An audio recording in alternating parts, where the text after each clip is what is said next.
Bonjour, je suis Sandra et je fais cette vidéo pour parler aux élèves, aux étudiants qui s'apprêtent à passer le concours d'entrée au barreau, donc qui vont passer cette année le CRFPA. Donc je vais faire une série de vidéos, ça c'est la toute première, en fonction de comment elle avance, comment elle réagit. Peut-être que je ferai d'autres vidéos.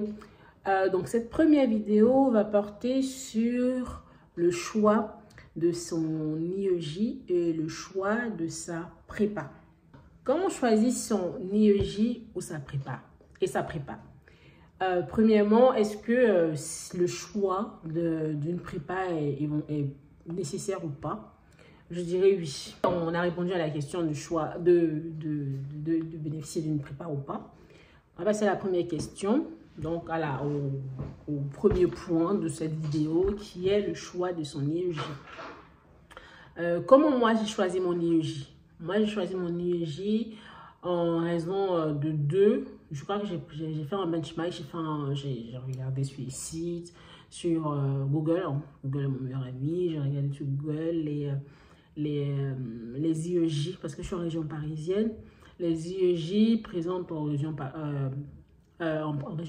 Je me suis dans un premier temps renseignée auprès des universités par rapport au prix, au coût de la formation, c'est important. Dans un premier, c'était le coût de la formation. C'était également le deuxième point, le coût de la formation. Le premier point, le coût de la formation. Le deuxième point, c'était le taux de réussite à l'examen. Et le troisième point, c'était la proximité avec mon lieu de résidence, mon lieu de travail. Parce que pour information, moi j'ai passé mon examen en étant en CDI. Donc j'étais en poste et j'ai passé l'examen en étant en poste. Donc je travaillais et puis en même temps j'ai fait l'examen. Donc j'avais besoin d'une école qui me permettait de pouvoir allier ma vie professionnelle et ma vie personnelle en fait. Donc une école qui n'est pas trop loin de mon lieu de travail ou qui n'est pas trop loin de mon lieu de résidence.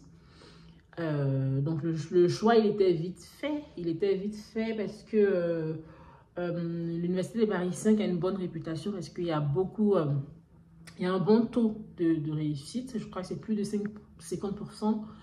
L'université de Paris, Paris 8, le taux était plus ou moins faible.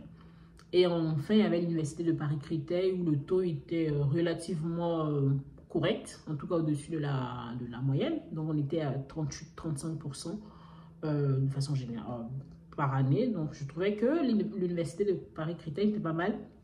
D'autant plus que moi, je travaillais à Créteil. Quand je me suis inscrite à l'école, il fallait maintenant choisir la prépa. En fait, qui m'avait soufflé il y a de cela, quand on faisait le master, qui m'avait dit qu'il y a une formation, il y a une prépa qui coûte moins cher, qui est abordable pour les étudiants, et c'était ISP, la prépa ISP. Donc, j'ai fait ma formation, donc j'ai contacté la prépa ISP. Et j'ai demandé le tarif et il s'avère qu'ils sont vraiment moins chers. En fait, le prix, le coût de la formation est imbattable. En fait, ils te font une formation annuelle à 1100 €. Dites-vous, 1100 €. Moi, je me dis, autant jouer là. Cas de la sécurité, déjà c'est une première fois que je passe l'examen, je ne vais pas dilapider tous mes sous dans l'examen du barreau parce que je ne suis pas sûre de l'avoir. Je ne sais pas si c'était le syndrome de l'imposteur comme on le dit, mais je n'étais pas sûre de l'avoir. Pour plusieurs raisons, plusieurs facteurs, je n'étais pas sûre de l'avoir. Du coup, je me dis autant mettre 1000 € dans la formation, plus le coût de l'IEJ, donc ça me fait 1600 € de dépenser pour un projet, voilà. C'est déjà mieux que de mettre près de 4000 € dans une formation et au final, je ne suis pas sûre de l'avoir. Donc, je m'inscris à la prépa ISP. Donc, très bonne prépa. Si j'ai la photo, bien si j'ai les informations sur, enfin, si j'ai l'information de la prépa, je vous mets. En fait, ça c'est écrit prépa et ISP. Et le logo, il est rouge-blanc, voilà. Très bonne prépa. Franchement, très bonne prépa. Je ne sais pas si c'est parce que je l'ai eu.